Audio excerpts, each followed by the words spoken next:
As we all know by now, Halo Infinite has been on a very tumultuous journey in terms of development thus far. We know that it's been delayed to next year, confirming that there won't be any launch games coming to the Series X this holiday, this November to be more specific. Now, earlier this summer, more specifically late last month in July, when someone by the name of Brad Sams, who first reported late last month that Halo Infinite would not be coming with multiplayer that fall, and then we know that later throughout the day 343 came out and said, hey, there's nothing to see here.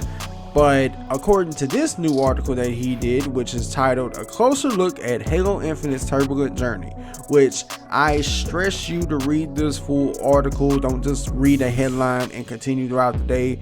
Read the article thoroughly, and I will have a link to it in the description box for you to read. Last week, Microsoft announced that Halo Infinite would be delayed until 2021, but there have been challenges building the game that started long before this announcement. Starting prior to E3 2019, I've been hearing tidbits about the development process, and when Phil Spencer validated my report that 343 said was not accurate from late July, which the report he's referring to is that in fact of the game launching supposedly without multiplayer that 343 shot down on Twitter.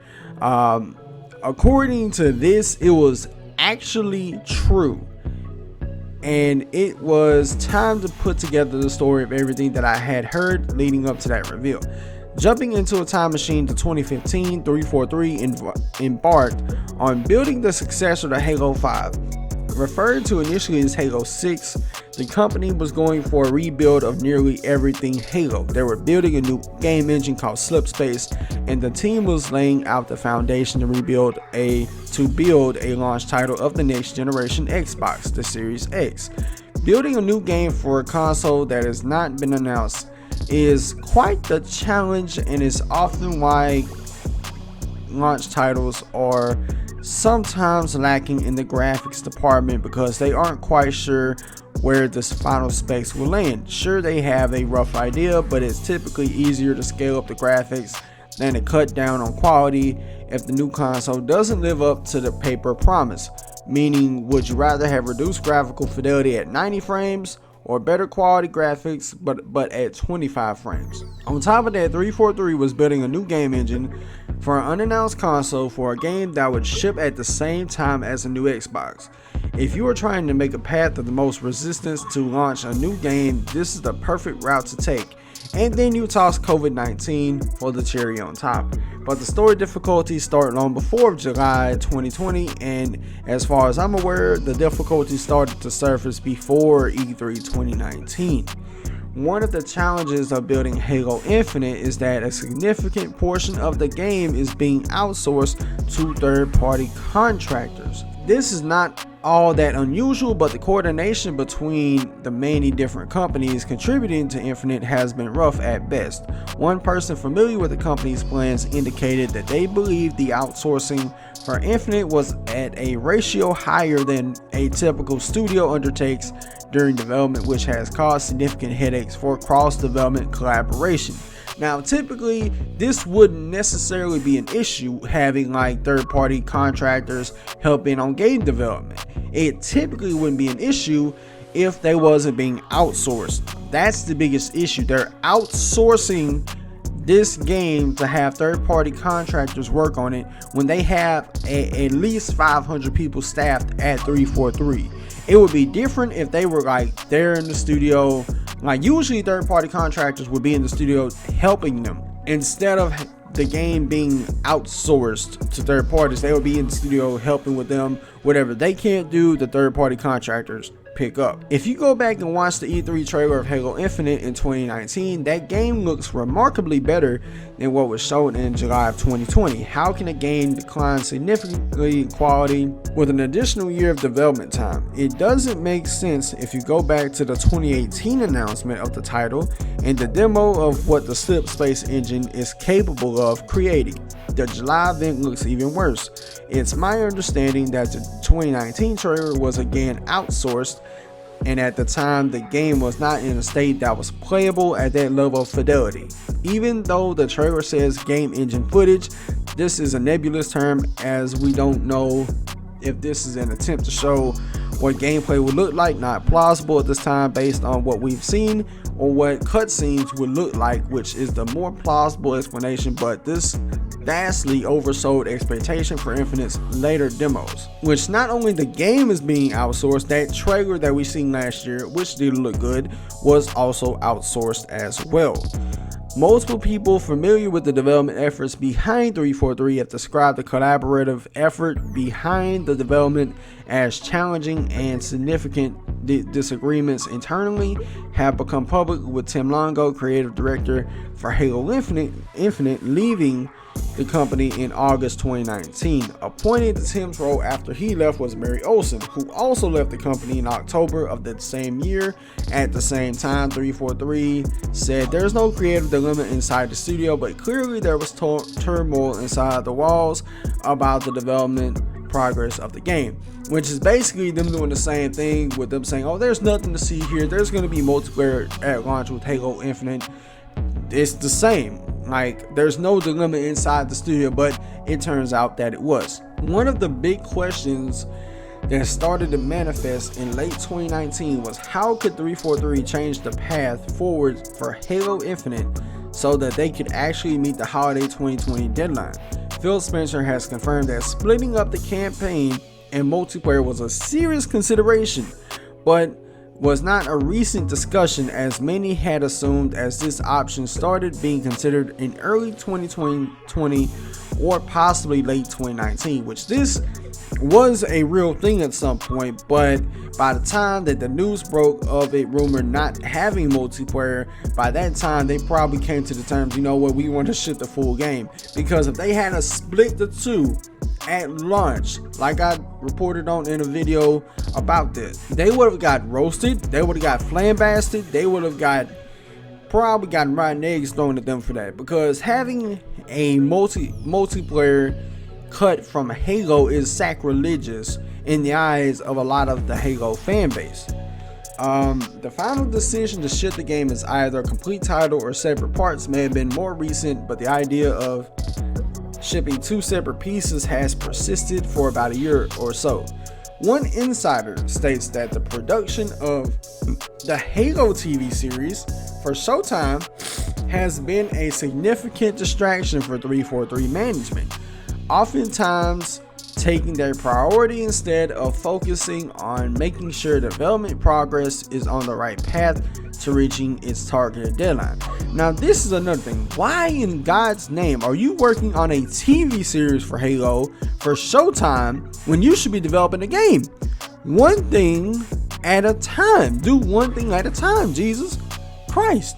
You're supposed to be working on the game first, then a series.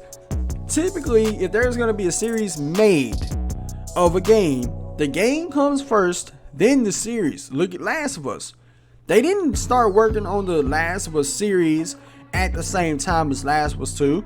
They waited till after the games came out, and boom, now they're working on the series for HBO. They don't be trying to do this at the same time. That's how you can end up with development hell and this game looking more spookier by the minute. Oh boy. One of the other disconnects I've been hearing about more recently is the engineering and marketing have been on two different planets.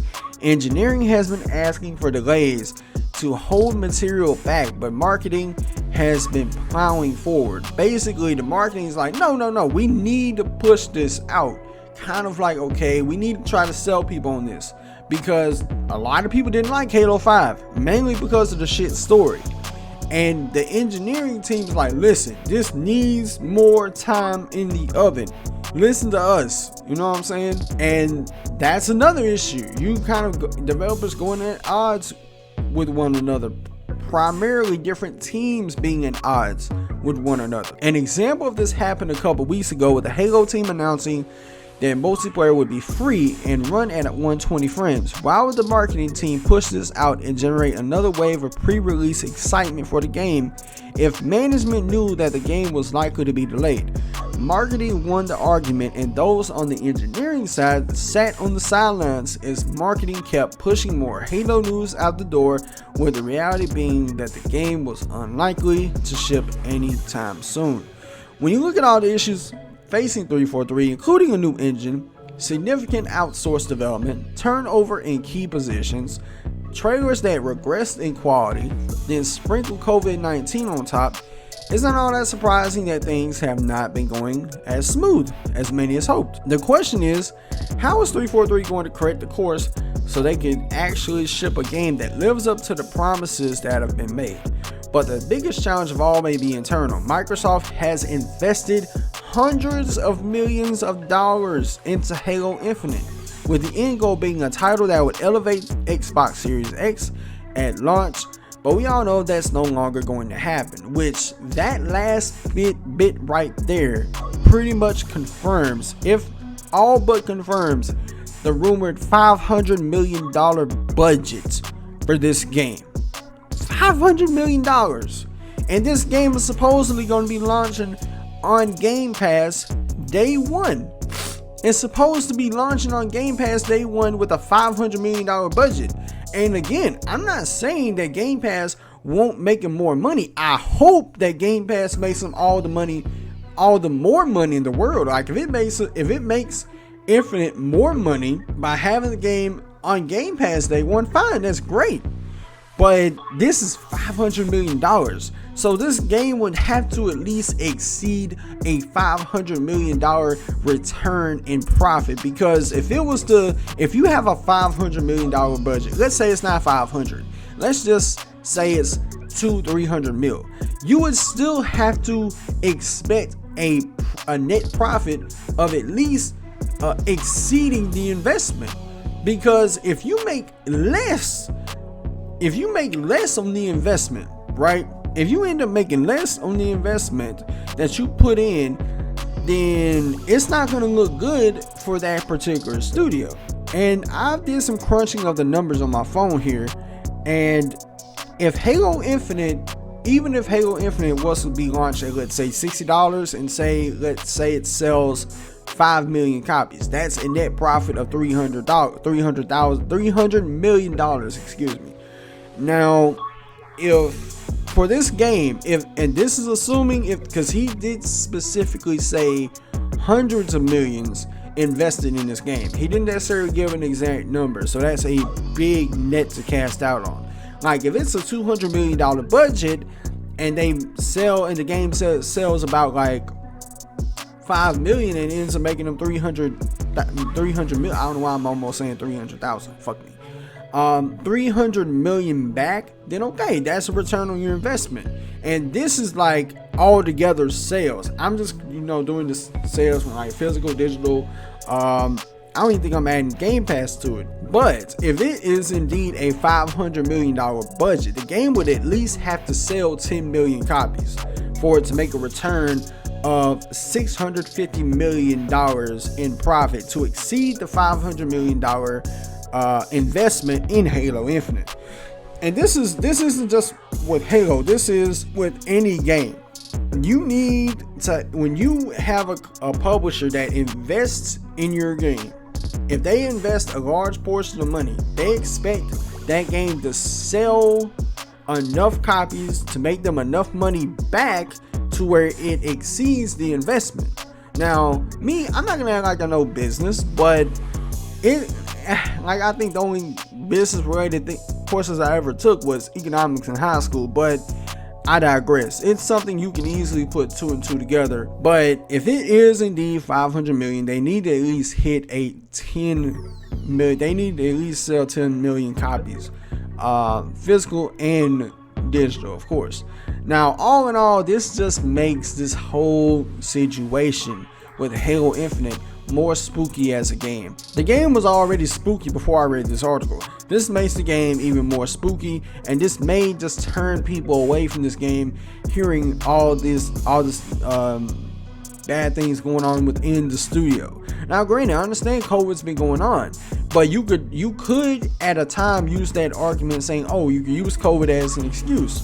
But I think now with all these big games that's been releasing in the summertime, like, you can't necessarily use COVID as an excuse anymore. Now granted, we ain't got to the fall yet. We don't know how many games are going to be released in the fall. We know that Deathloop got delayed to next year, but that's just one game. You still got games coming out in the fall, mainly November. November's going to be looking like a hot date, a hot month. You know what I mean? With all them games that's supposed to be releasing in that time frame. Now, if there is a lot of games that do end up releasing in November, then, like, I don't know. I just want people, mainly 343, to stop using COVID-19 as an excuse and start taking accountability. Because, yes, I understand if you're working from home, it can be a bit more difficult. But there is been some development teams that has started to, like, implement some social distancing rules in which, like, okay, we'll have a couple of these people working here and they rotate them out with a different team later throughout the day, vice versa and vice versa. But me, it's like, I don't know. They really got a lot to prove with Halo Infinite. And some people may look at, some Xbox elitists may look at that article like, oh, it's Brad Sams, he don't know what he's talking about. But keep in mind, like, he just said in that article that Uncle Phil, Daddy Phil, pretty much confirmed that his report last month was an accurate statement. That at one point, Halo Infinite would have been split in 2 parts. So I think now this makes Brad Sams a lot more credible now. But yeah, this is a very troublesome development cycle been going on for Halo Infinite. I wish nothing for the best for Halo as a game. But if this game is a combination of it don't sell well, and it has to be the best thing since sliced bread when it comes out next year, because if it's not and it sells well, 343 needs to get shot out of a cannon with no apologies.